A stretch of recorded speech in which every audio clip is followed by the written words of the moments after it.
जय एकलिंग जी की खमा गणी राम राम से सभी दर्शकों को। मैं हूं आपका दोस्त और होस्ट अशोक कुमार। स्वागत है मेरे YouTube channel Indo Rajasthan explorer में। दोस्तों की जैसा कि हमारा सफ़र चल रहा है उदयपुर का, आज हम जहां जाने वाले हैं ये कहानी है ताम्रवती नगरी के राजा गंधर्व सेन की।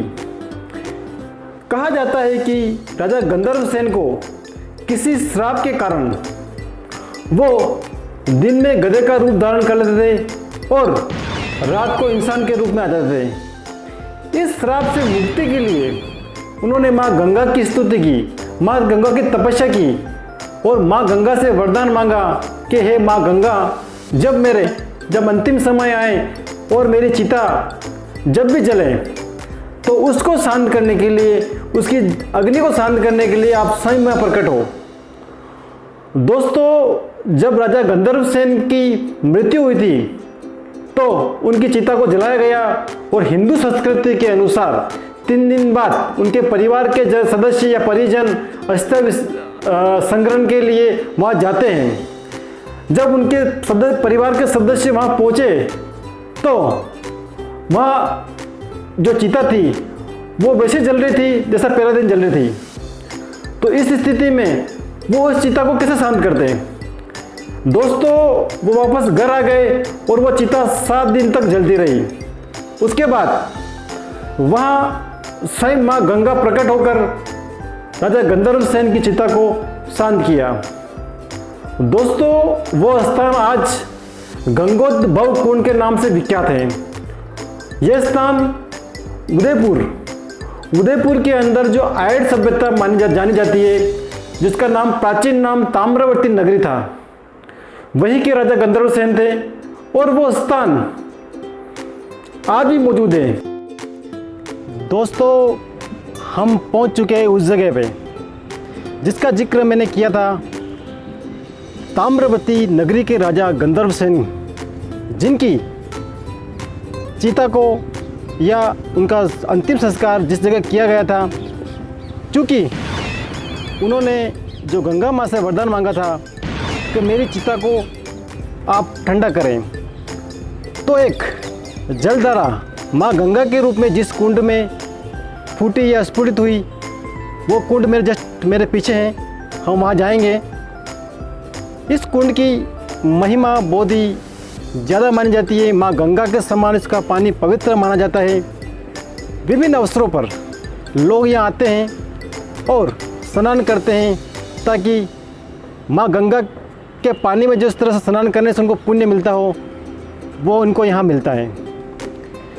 विभिन्न अवसरों पर कुछ यहाँ मेले भी आयोजित होते हैं। वहाँ हाट बाजार लगता है जो कि काफ़ी प्राचीन समय से चला आ रहा है। साथ ही यहाँ पे श्रावण मास में कांवड़िए जो होते हैं, माँ गंगा का यहीं का पानी लेकर शिव जी का अभिषेक एक शोभा यात्रा के रूप में निकलते हैं और शिव जी का अभिषेक करते हैं। वो पानी भी यहीं से लिया जाता है, इसी कुंड से लिया जाता है। तो दोस्तों, चलते हैं अपन उस कुंड पर जहाँ का पानी माँ गंगा के समान पवित्र माना जाता है या माँ गंगा का पानी माना जाता है। माँ गंगा स्वयं यहाँ विद्यमान है, जो कि राजा गंधर्व सेन की तपस्या से खुश होकर उनकी चिता को ठंडा करने यहाँ आई थी। तो चलिए अपन पहुँचते हैं कुंड की तरफ।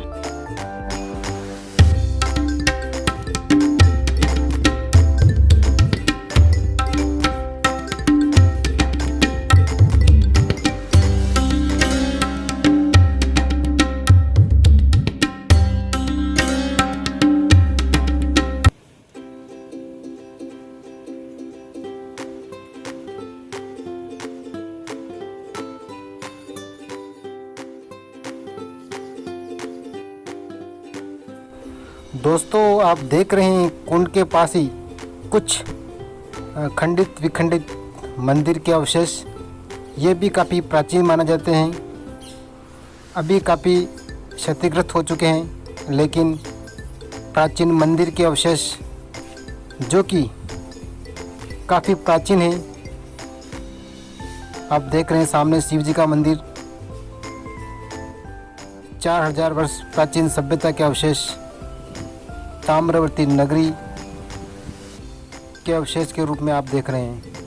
कुछ छतरियाँ बनी हुई हैं, कुछ मंदिर बने हुए हैं और इसके पास ही वो कुंड, गंगोद्भव कुंड स्थित हैं। उससे पहले ये प्राचीन शिव मंदिर आपके सामने है।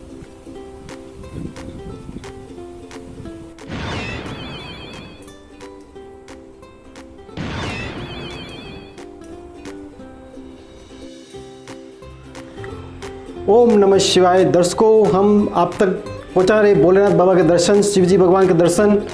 4000 वर्ष प्राचीन आयड़ सभ्यता का जो मंदिर है, प्राचीन मंदिर, ये भोलेनाथ बाबा उस ज़माने में, उस सभ्यता में विद्यमान थे। लोग इनके दर्शन करते थे, पूजा करते थे।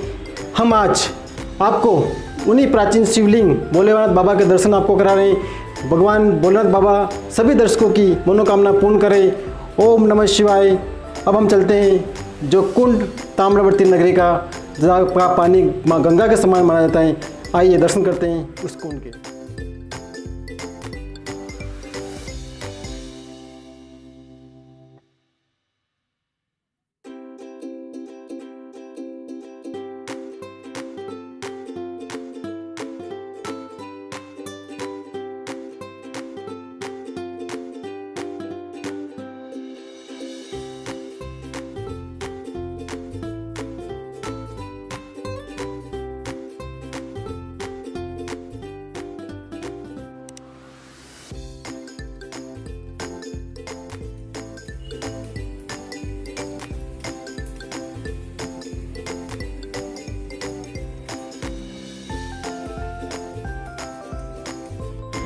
दोस्तों, हम पहुंच चुके हैं उस कुंड जिसका मैंने जिक्र किया था। दोस्तों, इस कुंड को आपने हाल ही में जो धड़क मूवी शूटिंग हुई थी, श्रीदेवी की लड़की जो इसके पिक्चर में काम किया था, उसी जगह में खड़ा हूँ जिस तरह बैठ के शूटिंग हुई थी इस कुंड के अंदर। लेकिन अपन जो बात कर रहे थे ताम्रवर्ती नगरी की, राजा गंधर्व सेन की जो बात कर रहे थे कि गंधर्व सेन द्वारा तपस्या करने पर माँ गंगा माता प्रकट हुई और उनकी चिता को शांत किया। तो दोस्तों, आप देख सकते हैं मेरे सामने जो स्ट्रक्चर बना हुआ है, सामने की तरफ जो स्ट्रक्चर बना हुआ है, वहीं पे राजा गंधर्व सेन का दाह संस्कार किया जाता है। यह माना जाता है कि यहीं पे राजा गंधर्व सेन का दाह संस्कार किया गया था और उनकी चिता 7 दिन तक जलती रही थी और माँ गंगा ने यहाँ प्रकट होकर उनकी ज्वाला अग्नि को शांत किया या उनकी जो चिता की जो आग थी उसको ठंडा किया। इस कुंड का पानी माँ गंगा के समान पवित्र माना जाता है। इसमें लोग समय समय पर विभिन्न धार्मिक अवसरों पर यहाँ पर स्नान करने आते हैं और साथ ही कावड़िए जो श्रावण मास में जो जल बढ़ते हैं वो इसी कुंड का बढ़ते हैं। काफ़ी कलात्मक कुंड आप कह सकते हैं, काफ़ी प्राचीन कुंड कह सकते हैं। और सामने ही राजा गंधर्व सेन की समाधि के रूप में मेरे सामने उपस्थित है। काफ़ी फिल्मों की शूटिंग यहाँ हो चुकी है और मैं वहाँ जाके दर्शन भी करके आऊँगा, आपको सामने दिखाऊँगा आपको राजा गंधर्व सेन का जहाँ अंतिम संस्कार किया था।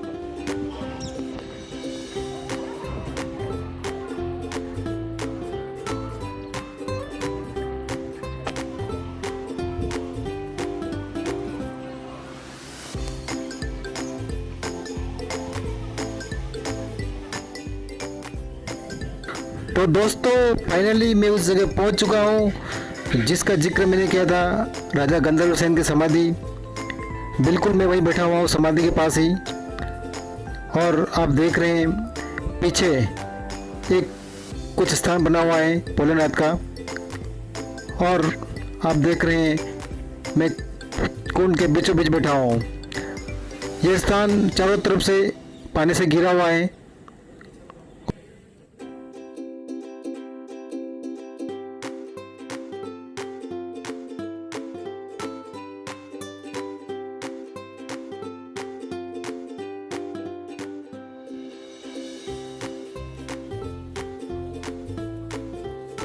दोस्तों, अगर मेरा वीडियो पसंद आया तो लाइक करें, कमेंट करें, शेयर करें, सब्सक्राइब करें, साथ ही बेल आइकन दबाना नहीं भूलें ताकि मेरे आने वाले वीडियो की जानकारी आप तक पहुंच सके।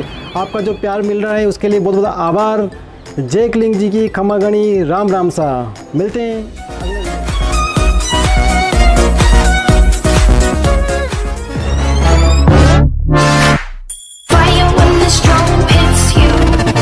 That's it, Brian?